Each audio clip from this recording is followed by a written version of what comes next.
Electronic voting మిషన్లు ఈవీఎంలను చాలా సులువుగా హ్యాక్ చేయవచ్చని America national intelligence director Tulsi Gabbard వెల్లడించారు. ఇకపై అమెరికాలో జరగబోయే ప్రతి ఎన్నికల్లో పేపర్ బ్యాలెట్లకు మారాలని పిలుపునిచ్చారు. అమెరికాలో ఎన్నికల సంస్కరణలు, జాతీయ భద్రతా సమస్యలపై చర్చించడం కోసం ఏప్రిల్ 12వ తేదీన కేబినెట్ సమావేశం నిర్వహించారు.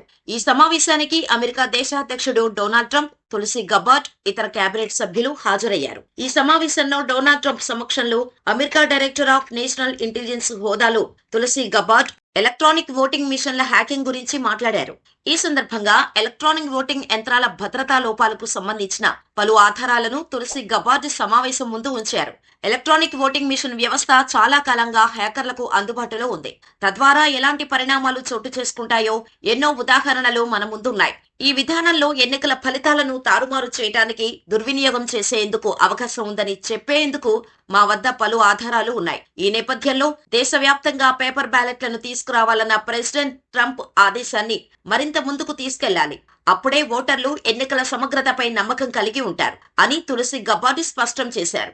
ఈవీఎంలలోని సాఫ్ట్వేర్ లోపాల ద్వారా హ్యాకర్లు సులభంగా హ్యాక్ చేసే అవకాశం ఉందని, ఇది ఓట్ల లెక్కింపును మార్చే అవకాశం ఉందని తులసి గబార్డ్ చెప్పారు. దీనివల్ల ఎన్నికల ఫలితాలే తారుమారు అయ్యే అవకాశం ఉందని, ఇది ఎన్నికల సమగ్రతను దెబ్బతీస్తుందని ఆమె ఆందోళన వ్యక్తం చేశారు. పేపర్ బ్యాలెట్లను తిరిగి తీసుకురావటం ద్వారా ఓటర్లు ఎన్నికల వ్యవస్థపై విశ్వాసం కలిగి ఉంటారని సిఫార్సు చేశారు. ఈ సందర్భంగా తులసి గబార్డ్ పలు ఉదంతాలను ఉటంకించారు. 2023లో లాస్ వెగాస్ లో జరిగిన డిఈఎఫ్ కాన్ హ్యాకింగ్ కాన్ఫరెన్స్ లో నిర్వహించిన ఓటింగ్ విలేజ్ ఈవెంట్ లో ప్రపంచవ్యాప్తంగా ఉన్న హ్యాకర్లు ఈవీఎంలను పరీక్షించారు.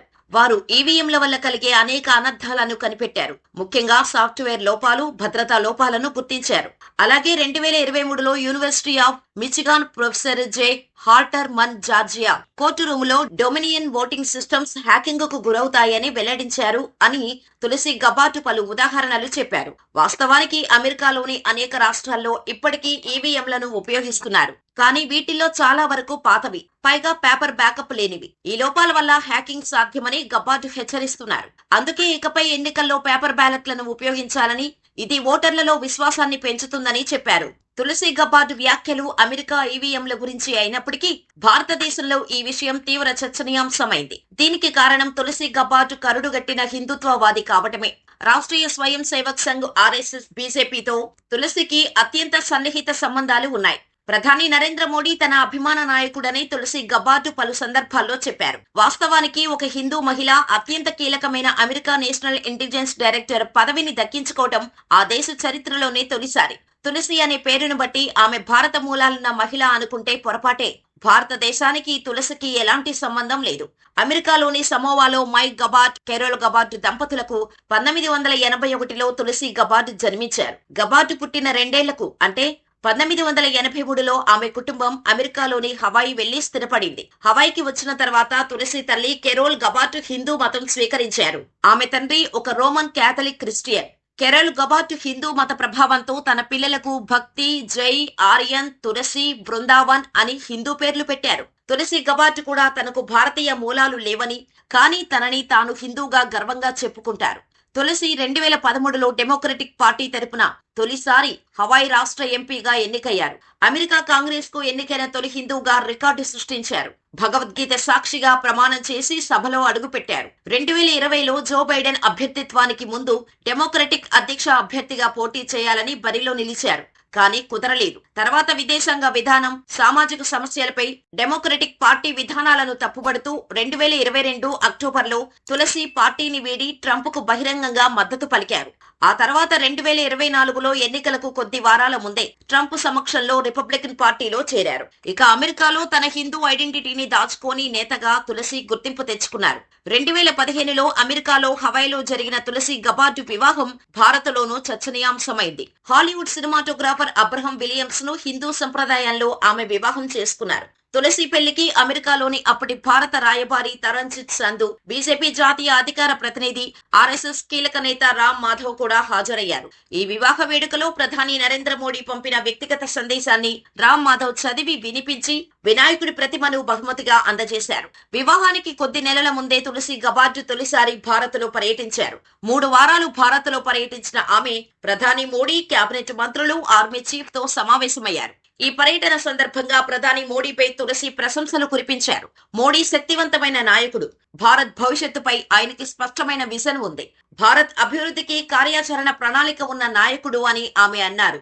2014 సెప్టెంబర్లో తొలిసారి ప్రధాని మోడీని కలిసినప్పుడు చిన్నప్పటి నుంచి తన దగ్గర దాచుకున్న భగవద్గీతను ఆయనకు కానుకగా ఇచ్చారు. మోడీ ఎప్పుడు అమెరికాకు వెళ్లినా, తులసి ఎప్పుడు భారత్కు వచ్చినా ఖచ్చితంగా ఆయన్ను కలుస్తారు. 2014 నుంచి ప్రతి విషయంలోనూ మోడీకి తులసి మద్దతు ఇస్తున్నారు. 2002 గుజరాత్ గోద్రా అల్లర్ల ఆరోపణల కారణంగా నరేంద్ర మోడీకి వీసా మంజూరు చేసేందుకు అమెరికా ప్రభుత్వం నిరాకరించడాన్ని విమర్శించిన కొద్ది మంది నేతల్లో తులసి గబాట్ కూడా ఉన్నారు. ఇక ఇండియాలోని జాతీయవాద సంస్థ రాష్ట్రీయ స్వయం సేవక్ సంఘ్ మద్దతురాలిగా తులసి విమర్శలు ఎదుర్కొన్నారు. 2019లో డెమోక్రటిక్ పార్టీ తరపున క్యాంపెయిన్ లో భాగంగా ఆడిటోరియం లోపల ఆమె మాట్లాడుతుండగా తులసి తులసి అంటూ నినాదాలు పోటెత్తాయి.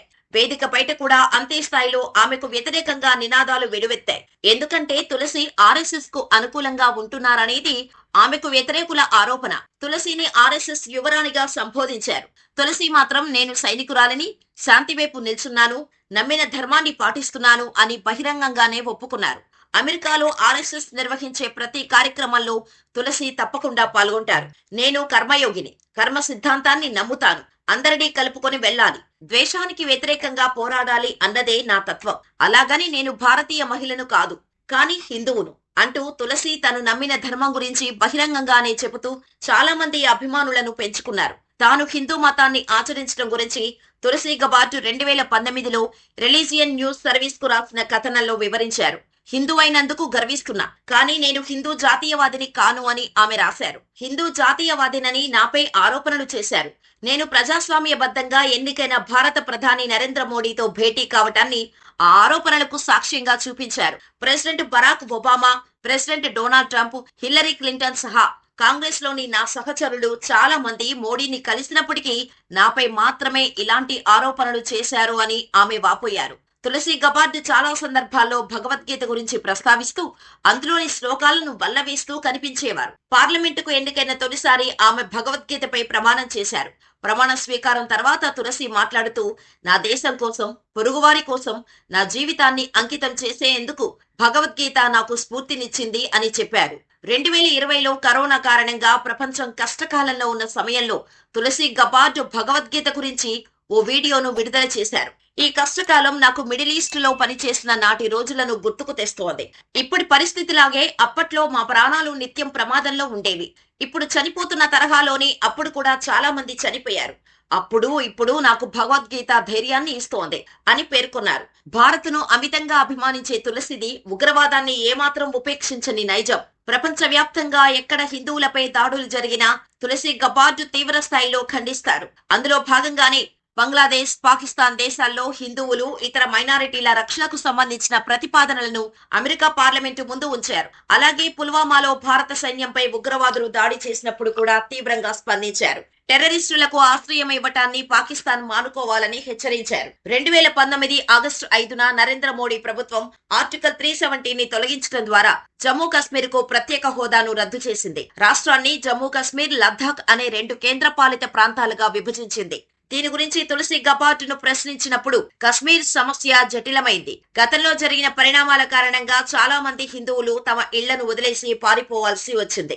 నేటికి వారు తిరిగి రాలేకపోయారు అని ఆమె అన్నారు. కొద్ది రోజుల క్రితం నేను ఒక మహిళను కలిశాను. కశ్మీరీ మహిళలకు ఆస్తిని కలిగి ఉండే హక్కు లేదు. ఇలాంటి విధానాల వల్ల అక్కడి మహిళలు అణిచివేతకు గురవుతున్నారు అని అన్నారు. తద్వారా ఆర్టికల్ 370 రద్దును సమర్థించారు. ఇటీవలే అమెరికా జాతీయ నిఘా విభాగం డైరెక్టర్ హోదాలో ఇండియాకు వచ్చిన తులసి గబార్డ్ ప్రధాని నరేంద్ర మోడీ, రక్షణ మంత్రి రాజ్నాథ్ సింగ్ తో భేటీ అయ్యారు. ఈ సందర్భంగా ఆమె ఓ ఇంటర్వ్యూలో మాట్లాడారు. భారతీయ సంస్కృతి, వంటకాలు, ఆధ్యాత్మికత పట్ల తనకున్న అభిమానం గురించి ఆమె తెలిపారు. తన జీవితంపై పెను ప్రభావం చూపిన భగవద్గీత గురించి మాట్లాడారు. భారత్ అంటే నాకు ఎంతో ఇష్టం. ఇక్కడ ఉంటే ఇంట్లో ఉన్నట్టే భావిస్తాను. ఇక్కడి ప్రజలు ఎంతో దయగలవారు అని తులసి అన్నారు. మొత్తానికి ఇండియాపై తన అభిమానం చూపించటంలో ఎలాంటి మొహమాట పడని తులసి పాకిస్తాన్పై విరుచుకుపడటంలోనూ ఏమాత్రం వెనక్కి తగ్గరు. ఇలాంటి తులసి గబార్డ్ ఈవీఎంలను సులువుగా హ్యాక్ చేయవచ్చని ప్రకటించిన నేపథ్యంలో ఆమె వ్యాఖ్యలు భారత్లో తీవ్ర చర్చనీయాంశంగా మారాయి. ఇటీవలే ప్రపంచ కుబేరుడు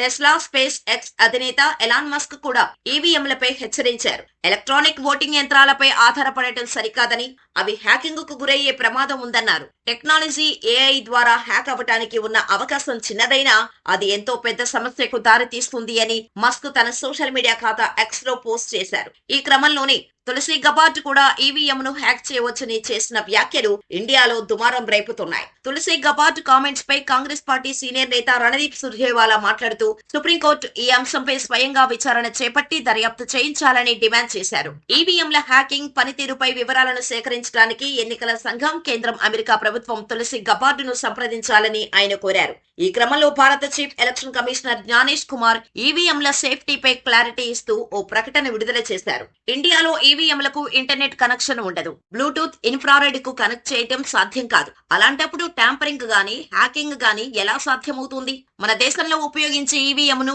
ఏ విధమైన డివైస్ తోనూ అనుసంధానించలేము. మన దగ్గర 5 కోట్ల వీవీప్యాట్ స్లిప్పులను లెక్కించాం. ఎలాంటి వ్యత్యాసాలు కనిపించలేదు అని chief election commissioner Gyanesh Kumar తెలిపారు. అయితే కోట్ల మంది భవిష్యత్తుకు సంబంధించిన అంశం కావటంతో ఒక్కసారి అనుమానం వచ్చిన తర్వాత ఈవీఎంల విధానానికి స్వస్తి పలికి పాత పేపర్ బ్యాలెట్ ద్వారానే ఎన్నికలు జరపాలని కొంతమంది డిమాండ్ చేస్తుండగా, ఇండియాలో ఈవీఎంలను హ్యాక్ చేయడం అస్సలు సాధ్యం కాదని కొంతమంది అంటున్నారు. ఈవీఎంల హ్యాకింగ్ కు సంబంధించి భారతీయ జనతా పార్టీపై చాలా మంది తీవ్ర ఆరోపణలు చేస్తున్న తరుణంలో తులసి గబార్డ్ వ్యాఖ్యలపై మీరేమంటారు? ఇండియాలో ఎన్నికల నిర్వహణకు మళ్లీ పాత విధానాల్లో పేపర్ బ్యాలెట్లు వాడాలనా, లేక ఈవీఎంలే కొనసాగించాలనా?